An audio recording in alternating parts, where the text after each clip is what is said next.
Hello, my name is Sara Strandquist. On Instagram I go by Sara Stardust. It's Sara, S-A-R-A .star.dust. I'm a mixed media textile artist primarily. I make painted patchwork, little tiny quilts. One of my main ideas is cut it apart and put it back together. I make big panels of quilt. I paint in acrylic. I use quilts to bind little artist books. And I paint on paper to create mixed media pieces.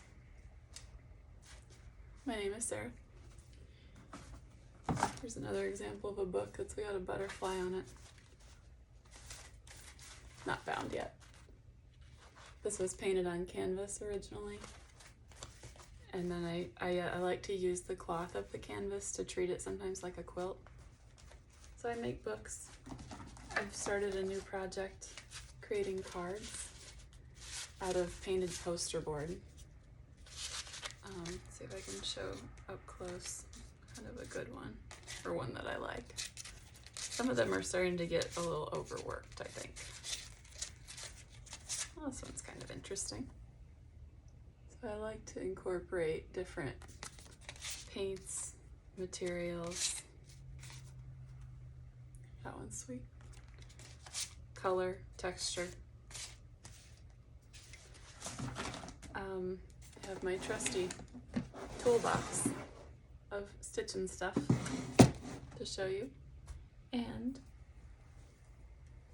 I also love to explore whimsies in patchwork, little pockets.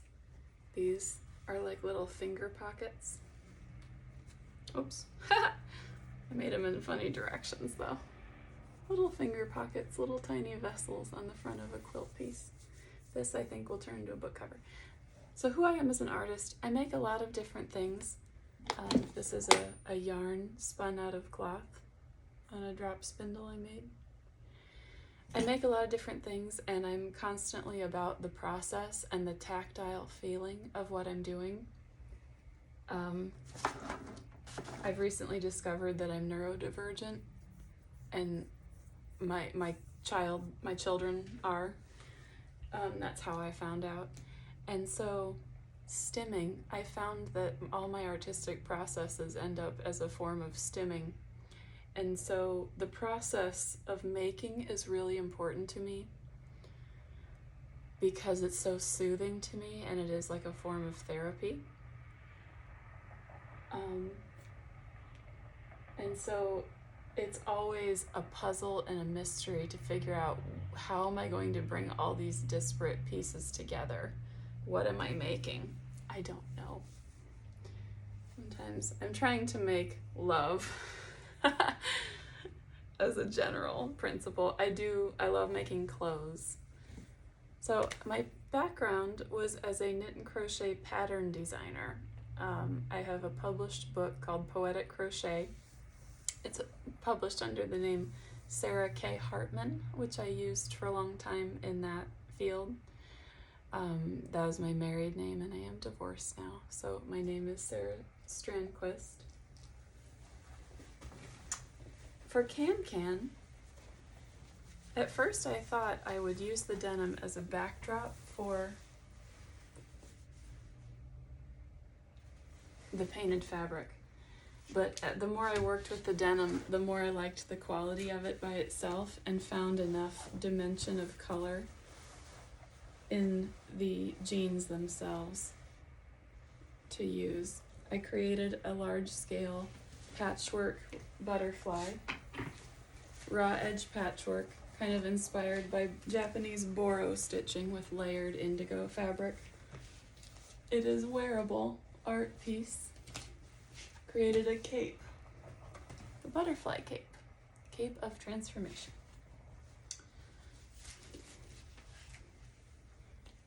Stretch your wings. Woo! Isn't that fun? There's something very special about all the different jean cuts. I tried to preserve the pattern shapes And like this detail is one of my favorites. It's the jogger cuff of the pant leg. And there's two of them to create those, what is it called, like a buckeye spot on a butterfly. So, there you go. What does denim mean to you? Denim means fear. My jeans are not going to fit. I have a long history of weight loss, weight gain, starting when I was 15 or 16 years old, and I suddenly, abruptly, shockingly put on 40 pounds or so. I remember denim fitting room, trying on size after size, and they didn't fit, and they didn't fit, and they didn't fit, and they didn't fit. And like the horror of that and going, I don't know what's happening to me. And ever since then, you know, for those of us who have struggled with body ups and downs, body image problems, and weight issues, jeans, how many diet books have you opened or articles begin with, looking to fit into those skinny jeans again, you know? So denim is an opportunity to me to communicate a message of self-love, the transformation of love from something that has been riddled with pain and shame and drama. Love and peace.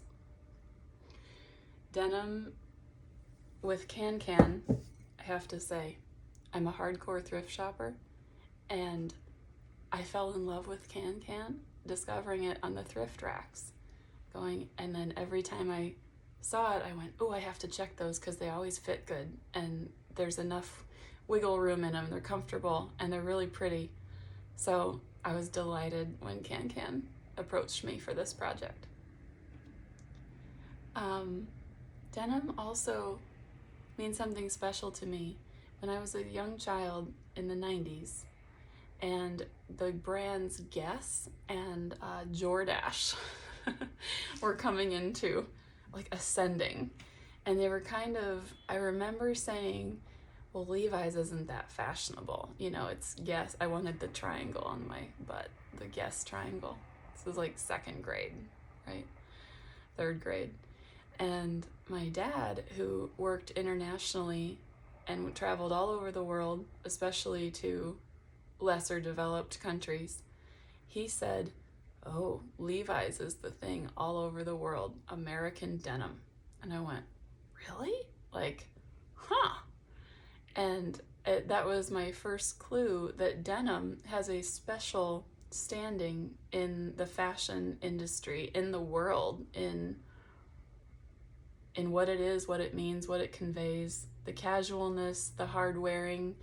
Then a few years later, I lived in California with my dad's job. We moved a lot, and I took California history and learned about Levi Strauss and how he went out west to pursue the gold rush and make his fortune, but he ended up striking out on the gold and having no success with the gold and making his fortune by selling denim jeans that were well made to the other gold miners. So that's like a very American origin story, and I like the combination of bringing a uniquely American vibe into a feeling of freedom and transformation, because I think that is really happening right now in our culture, and there's a hunger for it and a yearning for it and a need for a newfound peace. And so I have created a patchwork denim butterfly at quite a large scale.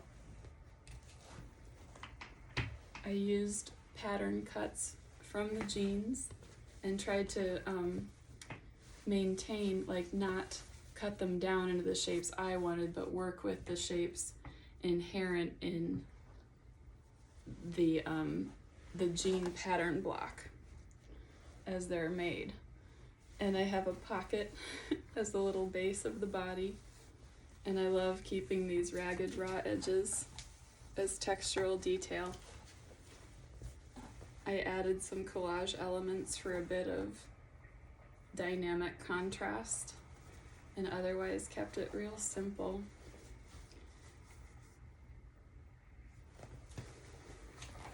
It is a wearable garment for any body size and shape, unlike jeans can be. So these jeans, when they came, these beautiful jeans, I wanted each of them, and of course they were too small for me, and of course I was going to make the project with them and not keep them for myself. But I love what came together. It's a wearable cape, or almost like a play on a denim jacket. And I love the freestyle raggedy bits. I'm still stitching on this. It's gonna get some more edges, like some more work on the edges. What are you thinking when you create art? When I create art, I'm thinking, oh my God, this is so bad. Why did I do this?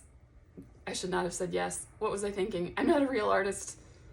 Why do they want me? Oh no, should I do my usual thing? No. Oh, okay, I'll spend 3 hours designing it this way. Oh no, I'm taking all of that apart. That isn't right at all. And then I'm thinking, it's okay. It's gonna be okay. What do you love? What do you respond to when you see it?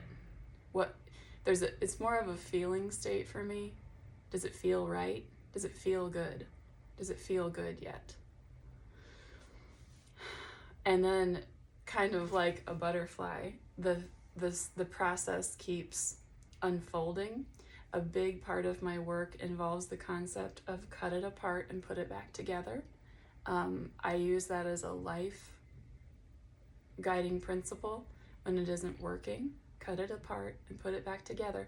And there's always something generative about that. It is not destructive. It is not destroying the thing to dismember it. It's taking it apart to its component pieces, keeping what you love, and then putting it together new, in a new way, to make a better fit, to make something more joyous. That's the concept. So the title of my piece, because it represents freedom from body, self-loathing and the drama and pain of clothes not fitting, I'm calling it bodhisattva, because it's a little play on that Buddhist term bodhisattva, which is the enlightened person who sits beneath the Bodhi tree and comes to peace and harmony through transformation. And so the concept of this being a free and open size that came from a size that would be pretty restrictive to a lot of bodies is peace. Peace for bodies. That's kind of cool too. So, what medium did I use? I used scissors to cut the jeans apart, big fabric shears, needle and thread. I usually glue-based all my collage pieces, but this time I did not. I used a few pins. It was different working with the heavier denim. I tend to favor very lightweight, gauzy little fabrics that get coats of paint into them. I can show there's a little bit of that gauziness in that one.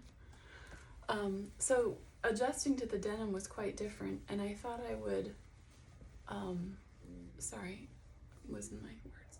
I thought I would use the sewing machine, but as I worked it, I really wanted to feel the human energy of loving care that hand stitching gives. And the other thing is that they're almost all like basting stitches. They're so long and big and imperfect. And I like that as part of the concept even, because it doesn't have to be perfect. Your body doesn't have to be perfect to be beautiful and to be working and to be valuable and wonderful.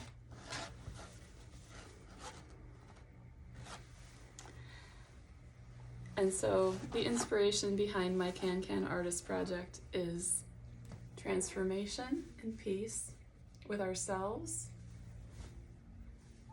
with each other, with all the parts of ourselves as we grow and develop and transform. Thanks so much for checking it out, and thanks for listening to me talk about it. Take care.